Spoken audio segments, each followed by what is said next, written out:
오늘도 좋으신 하나님이 여러분 삶 속에 함께 하셔서 여러분 늘 하나님 주시는 평안함 속에서 승리하는 귀한 삶 사시길 주님의 이름으로 축원드립니다. 오늘 우리가 예배드리는 이 주일 3월 1일입니다. 그렇죠? 사순절 둘째 주일임과 동시에 107년 전 우리 선열들이 대한민국의 독립을 염원하면서 대한독립 만세를 외쳤던 날이죠. 이날의 만세운동은 단순한 독립운동이 아니라 하나님께서 인간에게 주신 그 존엄 그리고 자유를 지키려고 하는 신앙의 결단이었다고 저는 해석하고 싶습니다. 바로 이 결단이 자유를 향한 믿음의 용기였고 진리와 양심을 지킨 신앙의 외침이었다는 거죠.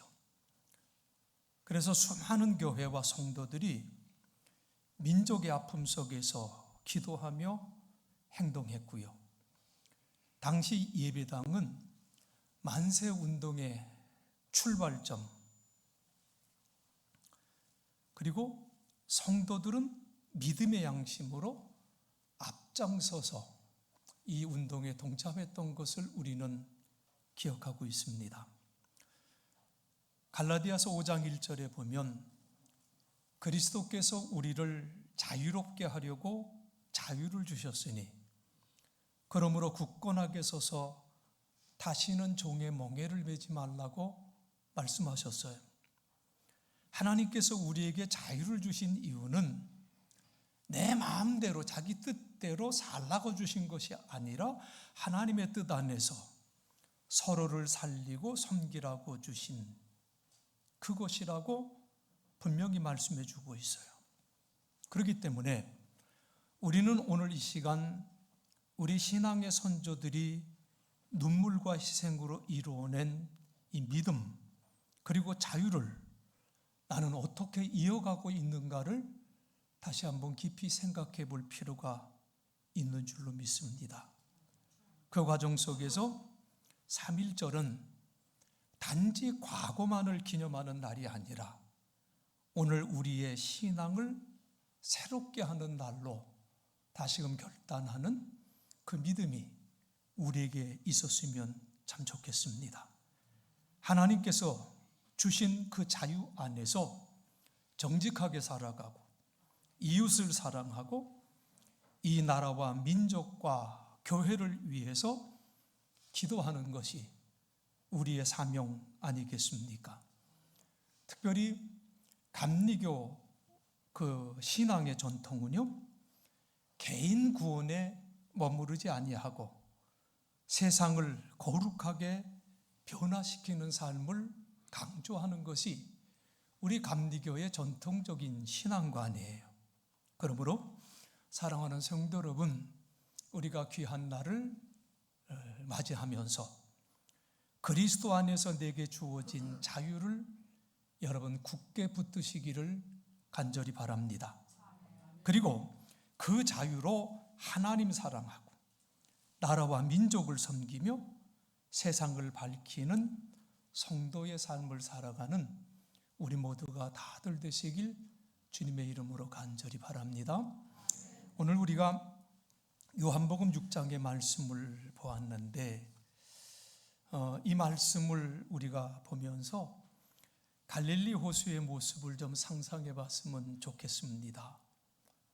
갈릴리 호수, 우리가 상상했던 것보다 굉장히 커요.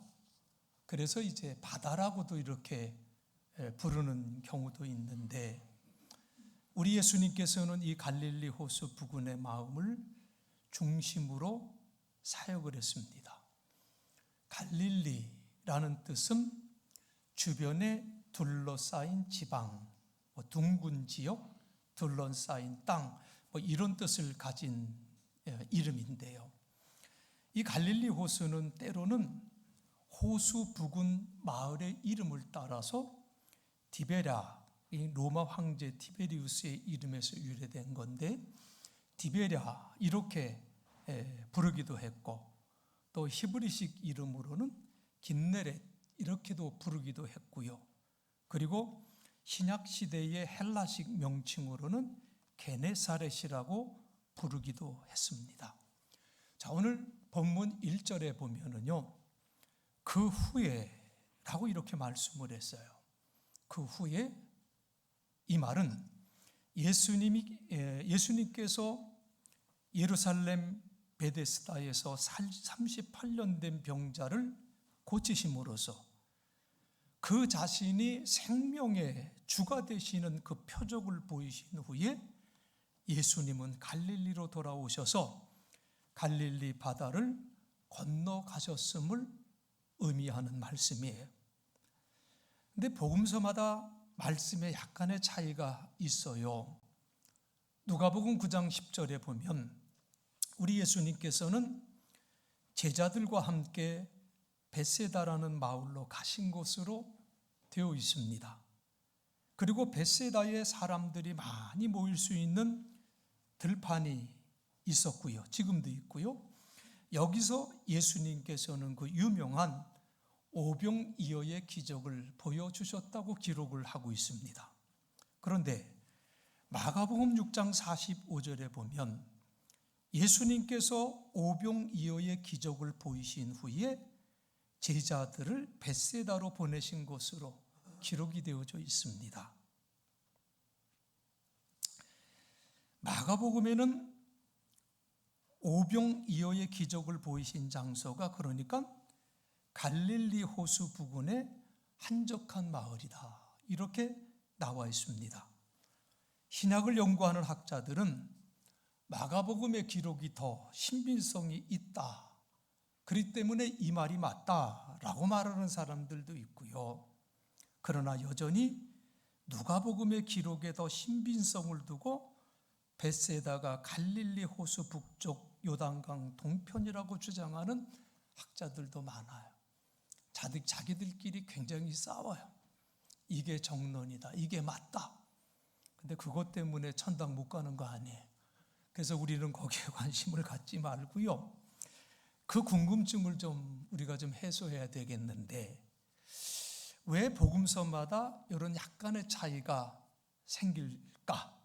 이거 궁금해하는 분들이 있는데, 그 이유는요, 복음서가 기록된 것은요, 예수님 살아계셨을 당시가 아니라 이 땅에서 공생애로 활동했던 당시가 아니라 예수님께서 승천하신 후 20년 후부터 기록이 되었어요.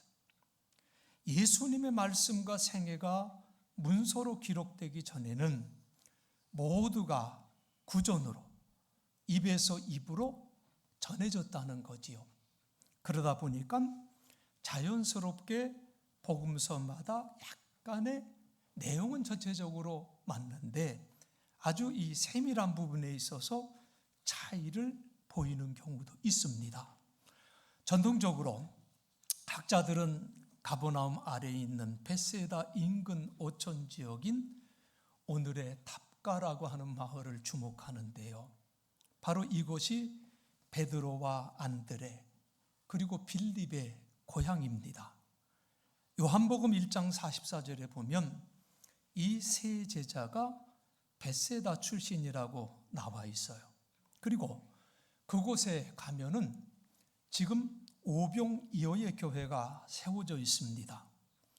오병이어의 교회는 주 4세기 비잔틴 시대에 세워진 것인데 바닥에 오병이어가 아름답게 모자이크로 새겨져 있는 그러한 교회예요. 이 탑가라고 하는 마을, 그리스 말로는 헵타페곤이라고 하는데 이 헵타페곤이라고 하는 것은 7개의 샘이 있는 곳, 이런 뜻이에요. 이 헵타페곤이라는 지명이 시간이 지나면서 헵타페그, 그리고 점점 지나서 탑가라고 바뀌었는데 이 탑가라고 하는 발음은 아랍식 발음이라고 합니다. 이곳에는 7개의 온천이 있었고 그 마을의 바닷가에는 당시의 고기가 많이 잡히는 낚시터가 있었다고 해요. 자, 우리 예수님께서 어디를 가든지 사람들이 따랐습니다. 자, 오늘 말씀 2절에도 보면 큰 무리가 따르니 이는 병자들에게 행하시는 표적을 보았음이라, 이렇게 말씀을 하고 있습니다. 사람들이 예수님께서 병든 사람들에게 행하신 표적을 보았기 때문에 많은 사람들이 예수를 따랐다는 거지요. 물론 이 요한복음을 기록한 요한의 입장에서는 이렇게 해석할 수 있겠지만, 그러나 예수님은 자기를 그렇게 열광적으로 따르는 사람들 속에 가지고 있는 소리 없는 그 외침을 우리 예수님께서는 듣고 계셨으리라고 저는 믿습니다. 마가복음 6장 34절에 이런 말씀이 나와 있어요. 예수께서 나오사 큰 무리를 보시고 그 목자 없는 양 같음으로 인하여 어떻게 여겼다고 그랬습니까?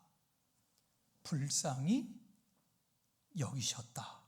그래서 여러 가지로 가르치셨다고 이렇게 말씀을 하고 있어요. 우리 예수님께서는 당신을 따르는 많은 무리를 보셨어요. 그런데 주변에 있는 제자들은 그들이 왜 예수님을 따르는가에 대한 각자 다른 해석들을 가지고 있었습니다. 그런데 정작 예수님께서는 그 큰 무리를 바라보시면서 불쌍히 여기셨다고 이렇게 말씀하고 있어요. 왜냐하면 그들이 마치 목자 없는 양과 같이 보였기 때문이에요. 그래서 예수님께서는 그들에게 많은 것을 가르쳐 주셨다고 성경은 말씀하고 있지요. 자, 우리 예수님의 눈에 볼 때 자기를 따르는 그 많은 사람들이 잃어버린 양으로 보이셨다는 거예요. 예수님은 그들에게서 참 목자를 찾고 있는 영혼의 외침을 듣고 계시지는 않았을까? 그래서 예수님은 이 사람들에게 하나님의 말씀을 가르쳐 주신 것 아니겠느냐, 이 생각이에요. 흔히 사람들은 오늘 말씀을 오병이어의 기적이라고 말하기도 하고 5천 명을 먹이신 기적이라고도 이렇게 표현을 합니다. 그런데 성경에 보면 여러분 잘 아시는 것과 같이 이와 비슷한 사건이 한 번 더 있었지요. 상황이 매우 비슷해요. 그런데 이번에는 오병이어가 아니라 떡 7개와 물고기 2마리로 4천 명을 먹이시고 7광주리가 남았다고 하는 말씀이에요.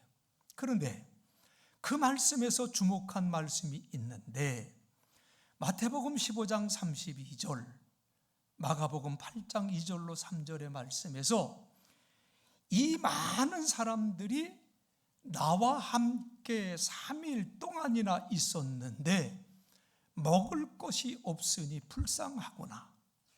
그들을 줄인 채로 돌려보내고 싶지 않다. 저들이 길에서 쓰러질지 모른다라는 이 말씀을 주시고 계신다는 거예요. 사실 이 말씀을 보면서 참으로 놀랐던 적이 있어요. 이 말씀을 보면서 어떻게 이것이 가능할 수 있었을까? 어떻게 이 많은 사람들이 예수님과 함께 3일 동안 있으면서 먹지도 않고 예수님의 말씀만을 들을 수가 있었을까 하는 생각이 참으로 저를 많이 놀라게 했었어요. 우리 예수님께서도 이들이 그냥 돌아가다가는 쓰러질 수도 있겠다고 하는 걱정을 하셨다고 하는 거예요. 3일 동안이나. 이 사람들은 예수님과 함께 있으면서 배고픈 줄도 모르고 말씀을 들었다. 여러분, 이것이 무엇을 말하고 있느냐? 바로 영혼의 굶주림, 영적인 배고픔이라고 하는 것이 바로 이런 것이라고 하는 것을 우리에게 말씀해 주고 있는 거예요. 우리가 우리가 분명히 알아야 될 것은 정말 이 말씀과 같이 영적인 배고픔을 누릴 수 있는 사람이, 여러분, 그 사람이 참으로 행복한 사람이에요. 반대로 얘기하면 오늘 우리 신앙인들이 가지고 있는 문제가 뭐냐? 많은 것들을 얘기를 해요. 그런데 신앙인들이 가지고 있는 많은 문제들을 한 가지로 요약한다면 영적인 배고픔을 느끼지 못한다는 거예요. 과거랑 비교해 볼 때 우리는요, 과거와는 비교할 수 없는 참으로 풍족한 운명 속에서 우리가 살아가고 있지 않습니까? 그런데도 그런 말을 하는 사람을 만나요. 목사님, 기도해 주세요. 무슨 기도를 할까요? 저요, 정말 물질에서 자유함을 얻고 싶어요. 쓰고 싶을 때 쓰고 싶은 만큼 좀 벌 수 있게 좀 기도 좀 해주세요. 나 솔직해서 참 좋아. 그리고 그렇게 살 수 있으면 얼마나 좋아요. 그런데 여러분 중에도 이러한 것이 인생의 목표인 사람들이 있습니까? 이런 목표를 갖고 이런 목표를 이루었다면 분명히 그런 사람은 세상적으로는 성공했다라고 말을 들을 수는 있을 것 같아요. 그런데 이것만을 목적으로 살았다고 한다면 그 사람은 크리스찬으로서는 실패한 사람이에요. 영혼의 배고픔을 모르는 사람은 크리스찬으로서의 실패한 사람이라, 이 말씀이에요. 많은 사람들이 잘못 생각하고 있는 게 뭐냐면 물질의 풍요로움이 영혼의 배고픔을 충분히 보상해 줄 것이라고 하는 생각이에요. 근데 아니라는 거예요. 성경 말씀이 그것을 증명하고 있는데 3일 동안이나 배고픈 줄도 모르고 예수님의 말씀을 듣고 있던 사람들에게 그 이야기, 이 말씀은 영혼의 배고픔이 세상의 물질보다, 세상의 돈보다 더 중요하다고 하는 것을 우리에게 말씀하고 있지 않습니까? 자기의 영혼이 배가 고프다는 것을 알고 하나님의 말씀에 귀를 기울이는 사람이 이 세상에서 가장 행복한 사람이다, 이 말씀이에요. 베세다 지역의 탑가 마을의 어느 들판에서 배가 고픈 줄도 모르고 예수님의 말씀을 듣고 있는 이 2000년 전의 이 사람들을 우리가 오늘 이 시간 다시 한번 머릿속에 한번 상상해서 그려봤으면 좋겠어요. 그들의 삶, 가난했지만 예수 그리스도 안에서 참된 양식을 발견한 그들이야말로 가장 행복한 사람이 아니었을까? 그러면 반대로 오늘 우리는 어떤가? 사느라고 바쁘고 분주해서 물질적인 풍요함은 누리고 있는지 모르겠지만 하나님의 말씀에 귀 기울일 시간이 너무나도 없어요. 그렇다면 우리가 과연 행복한 사람인가 하는 질문이 생겨요. 사랑하는 성도 여러분, 악조건과 불리함, 위기와 절망, 이런 상황이야말로 하나님께서는 새로운 것을 창조할 수 있는 기회예요. 지금은 빈들입니다. 먹을 것을 가진 사람은 아무도 없어요. 돈도 없습니다. 해는 저물어 가고요. 사람들 중에는 멀리서 온 사람들도 있었습니다. 예수님께서 제자 빌립에게 물어요. 왜 하필이면 빌립에게 물으셨는지 그 이유는 모르겠는데 아마도 빌립이 베세다 출신이기 때문에 물은 것은 아닌가, 이런 생각을 해봐요. 베세다의 사정을 누구보다 빌립은 잘 알고 있었지요. 주님은 빌립에게 오늘 본문 5절에서 이렇게 묻지요. 이 사람들이 먹을 빵을 어디서 살 수 있겠냐? 빌립이 7절에서 놀라면서 즉시 대답을 합니다. 주님, 여기 있는 한 사람 한 사람이 빵을 조금씩 받게 할지라도 그 빵을 살려면 얼마가 필요해요?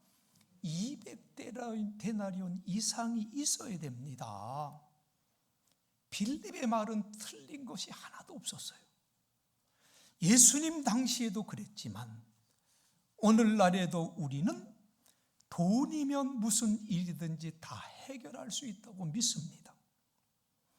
빌립의 입에서 즉각 200데나리온이라는 돈의 이야기가 나왔어요. 예수님 당시에 한 데나리온이 보통 장정 하루 일당이라고 하니까 200데나리온이라고 하면 오늘날 평범한 노동자의 8개월치 정도 되는 돈이겠지요. 아무리 적게 잡아도 2, 3천만 원 정도가 되는 돈이 있어야 해결될 수 있습니다라는 말이에요. 그런데 그 대답은 예수님께서 원하는 대답이 아니었다고 하는 말씀이에요. 우리는 모든 것을 돈으로 해결하려고 하지만 그것은 예수님께서 원하시는 방법이 아니었었어요. 여러분, 그 이유가 뭔지 아십니까? 우리가 하려고 하는 일은 하나님의 일이기 때문이다. 그러면 하나님의 일이 뭐냐? 그 하나님의 일은 하나님의 영광을 드러내는 거예요. 여러분이 무슨 일을 하든지 하나님의 영광이 드러나지 않는다면 그것은 하나님의 일이 아니에요. 교회가 돈이 있으니까 하고 돈이 없으니까 못한다고 한다면 어떻게 하나님의 일을 한다고 할 수 있으며 어떻게 하나님의 영광을 드러낼 수 있다고 할 수 있겠습니까? 오히려 돈이 없음에도 믿음으로 기도로 하나님의 일을 성취했을 때 하나님의 영광이 얼마나 높이 드러날 수 있겠습니까? 오늘 본문의 말씀을 기적이라고 표현하는 것은 정말 말도 안 되는 것을, 정말 말도 안 되는 그 적은 것으로 큰 일을 이루었기 때문에 기적이라고 표현하고 있습니다. 한 아기가 가지고 있었던 작은 물고기 2마리와 보리떡 5개 전부였지요. 참 이 말씀도 이상해요. 아니, 어른들에게는 가진 것이 아무것도 없고 어떻게 어린아이가 물고기 2마리와 보리떡 5개를 가지고 있었을까? 보통 어린아이들은 먹을 것이 있으면 배가 부르던 배가 고프던 참지 못하고 먹어버리지 않습니까? 어린아이만 그렇습니까? 제 중고등학교 다닐 때에도 점심시간 이전에 도시락 먹다가 걸려서 혼난 적 한두 번 아니에요. 그냥 먹을 게 있으면 먹어요. 그런데 이 아이는 그때까지 먹을 것을 가지고 있었다는 거예요. 성경에 이 사실을 크게 기록한 것은 정말 5,000명이 먹을 것을 해결하는 데는 이것이 아무 소용이 없다는 것을 강조하기 위한 거예요. 그때 모인 사람들이 5,000명. 여러분, 이 당시에 사람의 수를 셀 때에는 2000년 전에는요, 여자와 어린아이는 수에 치지 않았어요. 그러니까 남자 장정만 5,000명이라고 하는 그 말씀이에요. 그러니까 실제를 얘기하면 여자들과 아이들을 합하면 적어도 15,000명 이상, 2만 명가량은 됐을 것이라고 보고 있는 거예요. 우리가 복음서에 보면 예수님께서 제자들에게 너희가 먹을 것을 이 사람들에게 주라고 말씀했다고 기록하고 있어요. 너희가 먹을 것을 이 사람들에게 주라. 아니, 예수님께서 제자들의 사정을 몰라서 이런 말씀을 했겠습니까? 그리고 예수님께서 지금 이 상황을 몰라서 이런 말씀을 했겠습니까? 아니죠. 우리 예수님은 누구보다도 지금 이 상황을 너무나도 잘 알고 계세요. 그런데 너희가 먹을 것을 주라고 말씀을 하고 계시다는 거예요. 이 말씀은요, 그때의 제자들뿐만 아니라 오늘 이 말씀을 우리가 읽고 대하는 우리들에게도 우리 하나님께서는, 주님께서는 우리에게 큰 교훈을 주고 계세요.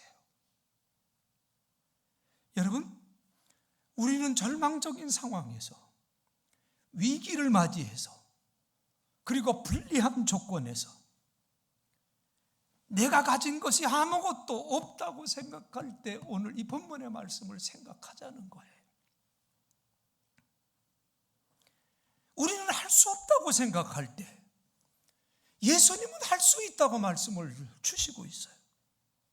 나는 가진 것이 아무것도 없다고 생각할 때 예수님께서는 아니야, 내가 가진 것이 있어 라고 예수님께서 말씀해 주고 계신다는 거예요.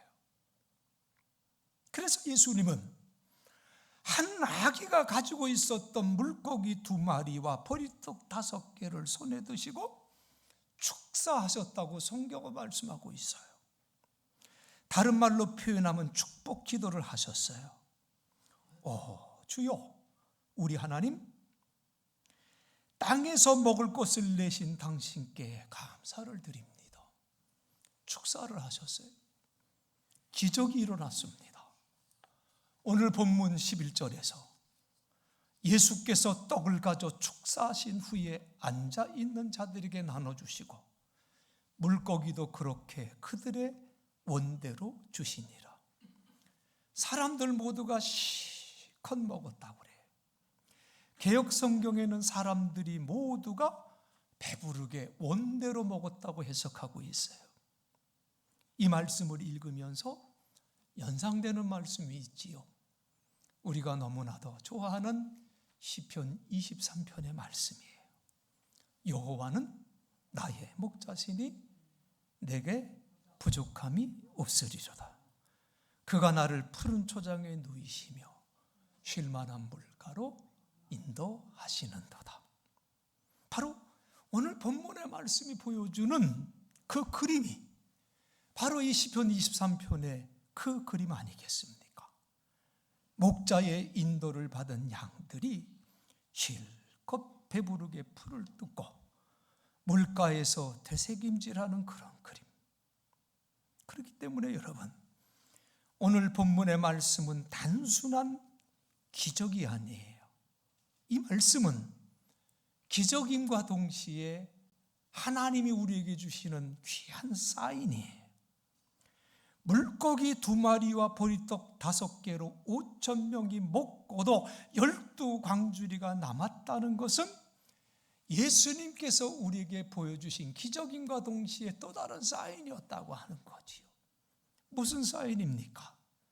바로 예수님은 우리에게, 예수님은 저와 여러분에게 생명의 양식이 된다는 사인이에요.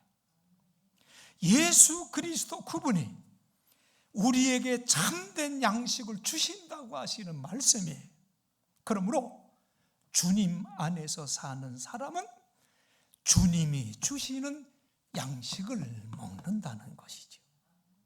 예수님께서 요한복음 6장 35절에서 이렇게 말씀했어요. 예수께서 이르시되 나는 생명의 떡이니 내게 오는 자는 결코 줄이지 아니할 터이요 나를 믿는 자는 영원히 목마르지 아니하리라. 아멘. 그렇기 때문에 우리 예수님에게서 생명의 양식을 발견하는 사람이 행복한 사람이요. 아멘. 특별히 우리가 이 사순절을 지키면서 그리스도 예수의 십자가의 길을 따라가기 원하는 여러분들에게 이제 이 본문에서 주신 이 말씀을 여러분의 삶으로 증명하셔야 돼요. 증명하셔야 돼요. 생명의 양식. 내 삶에서 정말 열매로 증거되어지는 이 증명이 여러분의 삶 속에 풍족하게 이루어지시길 주님의 이름으로 간절히 축원드리겠습니다. 기도하겠습니다. 하나님 감사합니다. 3월 첫째 주일을 하나님 앞에 예배로 우리의 마음과 중심을 드리며 특별히 107년 전에 자유를 위해서 또 인간의 존엄을 되찾기 위해서 우리 선조들이 신앙의 깃발을 높이 세우고 대한독립 만세를 외쳤던 이 귀한 날, 그리고 동시에 사순절 순례길을 걷고 있는 이 시간, 생명의 양식으로 이 땅에 오신 예수 그리스도를 붙들 수 있는 삶이 될 수 있도록 하나님 우리를 지켜주옵기를 간절히 원합니다. 하나님 주시는